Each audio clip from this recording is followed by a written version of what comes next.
Hello everyone guys, সবাই কেমন আছো তোমরা? আশা করি সবাই ভালোই আছো গাইস। আমি অনেক ভালো, আল্লাহর রহমতে অনেক ভালোই আছি। আর গাইস দেখতেই পারতেছো টিনে দিয়ে নেমে যেতেছি গাইস। একটা আমরা পাইছি, দেশি আমরা, ঠিক আছে। এখন একটা কয়ফলের ভর্তা হাইবা লেগে চালে উঠছি কয়ফল ভরার জন্য। গাছে কয়ফল অনেকটাই আছে, এখন দেখা যাক কোনটা পারা যায়।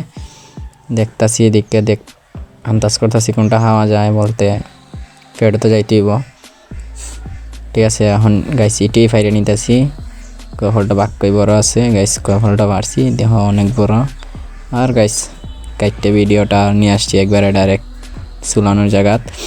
আর গাইস মাঝখানে দেখাইতে নেই, না হয় অনেক বড় কয়ফলটা আমি কাটতে পারবো না, ঠিক আছে। তার জন্য মাঝখানে দেখাইতেই আমরা সিলাইমু, ঠিক আছে।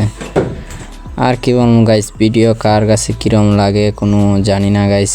ভালো লাগলে তো ভালো, আর খারাপ লাগলে আর কর্মটা কি, এটাই করি অনেক কষ্ট করে, ঠিক আছে। আর গাইস যদি পারেন চ্যানেলটা সাবস্ক্রাইব করে দিবেন, আর কি তেমন কিছু না। আর সময় পাইলে ফুল ভিডিওটা দেখেন। আর এটাকে কয়ফলের ভর্তা বানাইমু, মানে খাইমু। কয়ফলের ভর্তা বানাইতে তেমন কিছু লাগে না, একটা কয়ফল আর 10-20 টাকার তেঁতুইলে হয়, আর মরিচ লবণ এগুলা একবারে অনেক মজা হয় গাইস। একটা বার খাইয়ে দেখতে পারো, কি বলবো।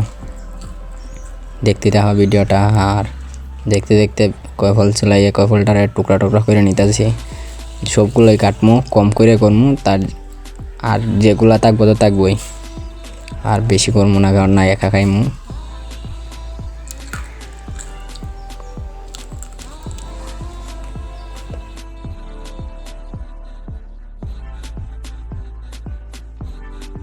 গাইস এখন কয়ফল বানানি শেষ, এখন কয়ফলটা ধুইমু, ঠিক আছে। এখন ধুইয়া তারপরে ভালো করে পরিষ্কার করে ধুইয়া তারপরে ভর্তা বানামু। অনেক বেশি টাইম ফালাইতেছি, ফালানোর পরে ভর্তা হবে।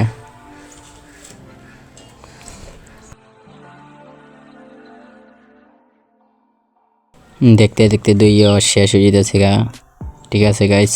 আর এখন আমরা ভর্তার জন্য ফলাত যাইমু। দেখো সবগুলো এক প্লেট থেকে আরেক প্লেটে নিতেছি, কারণ না বললে ভর্তা করবো।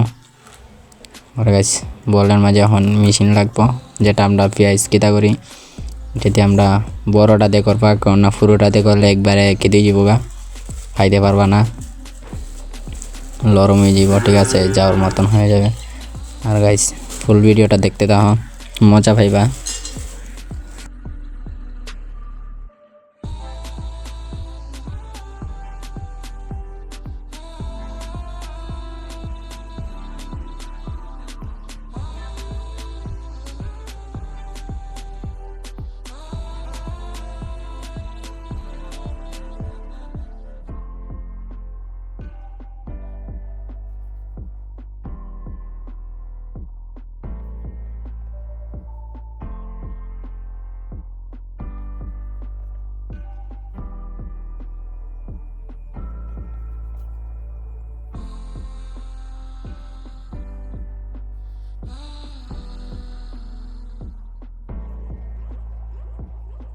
গাইস দেখতে দেখতে ভর্তা বলে কয়ফল ফলাওয়া শেষ গাইস। এখন আমরা তেঁতুইটারে গুলামু, তেঁতুইটা গুলানির লেগে ফলে তেঁতুইটা আমরা নিয়ে নিই একটা কট্টায়।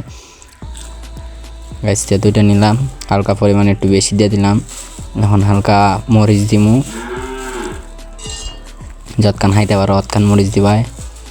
তারপরে গাইস একটু লবণ দিয়া, লবণটাও নিয়ে নিছি, লবণটাও দিলাম, দিয়া তারপরে হালকা একটু পানি দিবা, কলের পানি দিবা, ঠিক আছে। হালকা একটু পানি দিবা, বেশিটা না, দিয়া পানিটা দিয়ে লাড়া দিয়ে বাদ দিয়ে, যেন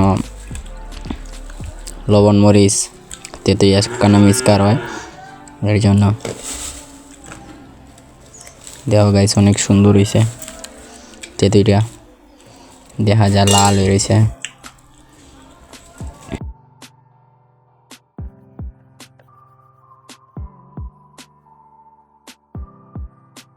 এখন গাইস কয়ফলের মাঝে একটা চিপ মরিচ আর একটা চিপ লবণ দিয়া দিমু, লবণটাও দিয়ে দিলাম।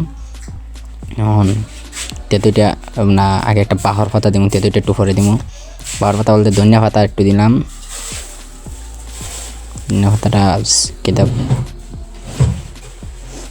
ধনিয়া পাতাটা দিয়া তারপরে দিব তেঁতুলটা, দিলে অনেক মজাই লাগবে।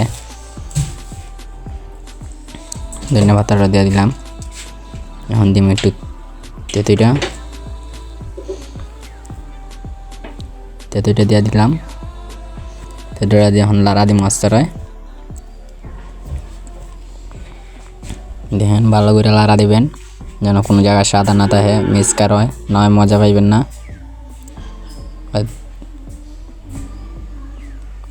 অনেক সুন্দর হইতাছে মিক্সকার, ভালো করে মিক্সকার করবেন, ঠিক আছে, না মজা পাইবেন না। আর একবার খাইয়া দেখতে পারেন মজা হয় কিনা। এই যে গাইস ঠিক আছে, লাড়া জাড়া হয়ে গেছে, হালকা একটু মুখও নিয়ে দেখুন। হ্যাঁ গাইস অনেক মজা, সবাই লাইক করে দাও ভিডিওটা। গাইস আবারও টেস্ট করতেছি। ঠিক আছে গাইস।